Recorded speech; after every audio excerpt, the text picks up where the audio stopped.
ফিরছি আমাদের সাইডে যাওয়ার জন্য। চলে এলাম, সবকিছু কাজ শেষ, কিছু কাজ বাকি থেকে গেল। ঝাঁটা নেওয়া হয়নি, ঝাঁটা। আমার দেবুদা বলেছিল 6টা ঝাঁটা নিতে, নারকেল ঝাঁটা। ঝাঁটা নেওয়া হয় নাই। আর কি নেওয়া হয় নাই? হোয়াইটনার। এই দুটো জিনিস নেওয়া হয়নি, এই দুটো জিনিস ভুলে গেলাম। আর দুটো জিনিস তো নিজে থেকেই নিয়ে নি, গুঁড়ো লঙ্কা আর পেঁয়াজ দামের জন্য। আজকে বাজারে গিয়ে জিজ্ঞেস করলাম 50 টাকা দাম, বলছে নাও নাও, তোমার জন্য 50 টাকা দাম। তো তোমার কাছে বেশি কেন নেবো?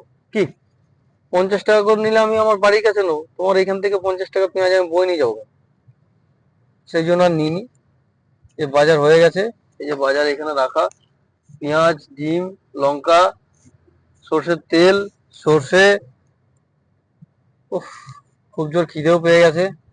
বেরিয়েছি কখন, সেই 11টার সময়, মানে 1টা বাজতে যায়।